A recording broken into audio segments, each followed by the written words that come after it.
Police station లో అతను behave చేసిన విధానం ఏదైతే ఉందో పిచ్చోడని మరొకసారి ప్రూవ్ చేసే విధంగా ఉంది. బందర్ పిచ్చోడు నోటికొచ్చినట్లు మాట్లాడితే పళ్ళ మధ్యలో సందు ఉంది, రేపు సందు మధ్యలో పళ్ళు ఉంటాయంటే 2-3 పళ్ళు రాళ్ళగొట్టి చేతిలో పెడతాం.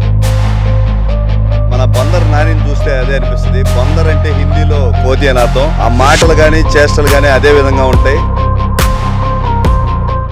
Doctor Rajasekhar eye hospital super speciality eye care centre. కంటి ఆపరేషన్లకు చెన్నై, మధురై వెళ్లనవసరం లేకుండా ప్రపంచ స్థాయి ఆధునిక ఆపరేషన్లు ఇప్పుడు మన నెల్లూరులో. సత్యసాయి భజన మందిరం ప్రక్కన 3వ మెయిన్ రోడ్, రామ్మూర్తి నగర్, నెల్లూరు.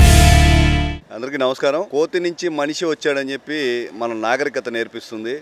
దురదృష్టవశాత్తు ఇంకా మనిషి కోతి లక్షణాలను మర్చిపోలేదు. మన బందర్ నానిని చూస్తే అదే అనిపిస్తుంది. బందర్ అంటే హిందీలో కోతి అని అర్థం. ఆ మాటలు కానీ చేష్టలు కానీ అదే విధంగా ఉంటాయి. పవన్ కళ్యాణ్ గారి గురించి నీకు మాట్లాడే నైతిక అర్హత లేదు. రాష్ట్రాలు దాటి మా సమస్యల్ని పెద్ద ఆయనతో మోడీ గారితో చెప్పండి, మా సమస్యలు పరిష్కరించండి అని చెప్పి కర్ణాటక కూడా మనల్ని అడిగే పరిస్థితి ఉంది. రాష్ట్రాల మధ్య సఖ్యతను కాపాడుతూ 2 రాష్ట్రాలకు సయోధ్య కురుస్తూ కుంకి ఎన్నికలను ఇక్కడ తీసుకొస్తూ ఒక మహాయజ్ఞమే చేస్తున్నారు. రాజకీయాల్లో జవాబుదారీతనం ఏంటంటే పవన్ కళ్యాణ్ గారిని చూసి ఈరోజు నేర్చుకోవచ్చు. మన ఎక్కడైతే పిఠాపురంలో పోటీ చేశారో ఆడ మత్స్యకారుల సమస్య ఉంటే స్వచ్ఛందంగా వెళ్ళి 100 రోజులు టైం ఇవ్వండి, నేను షో చేయడానికి రాలేదు, మీ సమస్యలు పరిష్కరించకపోతే రాజకీయాలకు దూరంగా ఉంటానని చెప్పిన గట్స్ ఉన్న నాయకుడు పవన్ కళ్యాణ్ గారు. మీలాగా 5 సంవత్సరాలు 6 సంవత్సరాలు పరిపాలన చేసి ఏమీ సాధించలేకపోయిన సూర్యుడు అయితే మాత్రం కాదు. 100 రోజుల టైం లోపల మీ సమస్యను పరిష్కరించి మళ్ళీ తిరిగి వస్తానని చెప్పిన మహానాయకుడు మన పవన్ కళ్యాణ్ గారు. నోటికొచ్చినట్లు మాట్లాడితే పళ్ళ మధ్యలో సందు ఉంది, రేపు సందు మధ్యలో పళ్ళు ఉంటాయంటే 2-3 పళ్ళు రాళ్ళగొట్టి చేతిలో పెడతామని చెప్పి ఏం మాట్లాడుతున్నాం అర్థం అవుతుందా? ఈరోజు భారతదేశం గర్వించదగ్గ నాయకుడు పవన్ కళ్యాణ్ గారు. తొర్రిపల్ల సన్నాసి, మన బందరు పోకిరి అని మీ పేర్లు ఉన్నాయి. బందర్ బడాచోరు కానీ కూడా ఉంది. బందర్ బడాచోరు అంటే 5 సంవత్సరాల్లో 4,000 కోట్లు సంపాదించిన ఘనత మీది.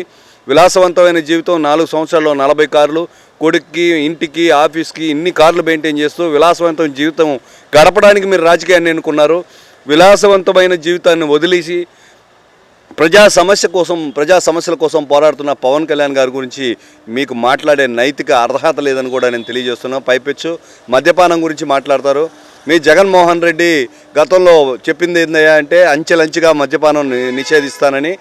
అమాంతం పెంచుకున్న పరిస్థితి అయితే మేము స్వచ్ఛందంగా చూసాం. గవర్నమెంటే మద్యం మీద ఆధారపడి నడిచిన పరిస్థితి మేము గతంలో వైసీపీ పాలనలో మనం చూసిన పరిస్థితి అయితే ఉంది. ఈ రోజున సిగ్గు లేకుండా వైసీపీ పాలనల కంటే ఇప్పుడు మద్యం తగ్గిపోతుందని చెప్పుకోవడమే కాకుండా ఈ లెక్కలో చూస్తే మీకు ప్రజల ఆరోగ్యం దృష్ట్యా ఏమీ అసలు ఆలోచన అనేదే లేదు. డబ్బు తగ్గిపోయిందనే నానుడు తప్పిస్తే మీకేమీ అర్థం కావడం లేదు. పైపెచ్చి ఈరోజు దొంగసారా ఏదైతే ఉందో అదే మీకు కనుక్కున్నది కూటమి ప్రభుత్వం. దాడులు చేస్తూ ఎక్కడెక్కడైతే ఇటువంటి సంఘ విద్రోహ చర్యలు జరుగుతున్నాయి వాటి మీద చర్యలు తీసుకుంటే మీరేదో పట్టుకున్నట్టు, మీ కార్యకర్తలు ఏదో బయటికి తీసినట్టు మీరు నోటికొచ్చినట్టు మాట్లాడడం సబబు కాదు. పేరుని నాని గారు బందర్ పిచ్చోడు అని కూడా మిమ్మల్ని పేరైతే ఉంది. తప్పకుండా పవన్ కళ్యాణ్ గారి గురించి మాట్లాడేటప్పుడు సంస్థాగతంగా మాట్లాడండి. ఎటువంటి సమస్య అయినా కూడా సమాధానం చెప్పేదానికి కూటమి ప్రభుత్వం సిద్ధంగా ఉంది. సంక్షేమం, అభివృద్ధి, సమపాలలో మేళవిస్తూ ఒక మహాయజ్ఞమే చేస్తున్నారు కూటమి నాయకులందరూ కూడా. సఖ్యత అనేది ఎంత చేస్తుంది? ఒక మనిషితో సాధ్యం కానిది 10 మంది మనుషులు కలిస్తే ఏ విధంగా అభివృద్ధి సాధిస్తాం అనేది కూటమి ప్రభుత్వం నరేంద్ర మోడీ గారు అయితే, చంద్రబాబు నాయుడు గారు అయితే, పవన్ కళ్యాణ్ గారు అయితే ఈరోజు నిరూపిస్తున్నారు. నోటికొచ్చినట్లు మాట్లాడితే మళ్ళా చెప్తున్నాం, సందుల మధ్యలో పళ్ళు ఉంటాయి అంటే పళ్ళు రాళ్ళగొట్టి చేతిలో పెడతాం. బందర్ నాని గారు బందర్ పిచ్చోడు అని రాళ్ళతో కొట్టి తరిమే పరిస్థితి త్వరలోనే ఉంది.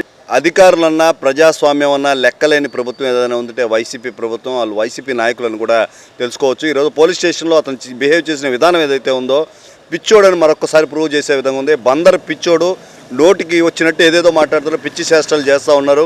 గతంలో జనసేన పార్టీ తరఫున పోలీసులు బారించినప్పుడు దగ్గరికి వచ్చినప్పుడు పవన్ కళ్యాణ్ గారు మాకు స్వచ్ఛందంగా ఒక మాట చెప్పారు. అది ఇప్పటికీ గుర్తుంది. చేతులు కట్టుకొని తల దించుకొని తలలో పగినా పర్లేదు, ప్రజా సంక్షేమం కోసం ముందుకెళ్ళండి అని. ఈరోజు రౌడీల కోసం పోలీస్ స్టేషన్కి వెళ్ళి బెదిరించే పేరుని నానిని చూస్తే నిజంగా పిచ్చి పట్టిందనే అనుకోవాలి.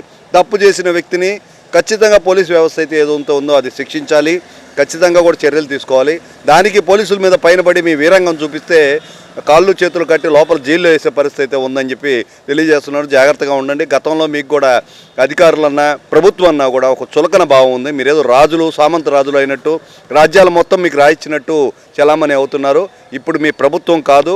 ఒళ్ళు జాగ్రత్త పెట్టుకోండి. తప్పు చేసింది తన వాళ్ళైనా కూడా కఠినంగా శిక్షలు అమలు అవుతాయి. జాగ్రత్తగా ఉండండి.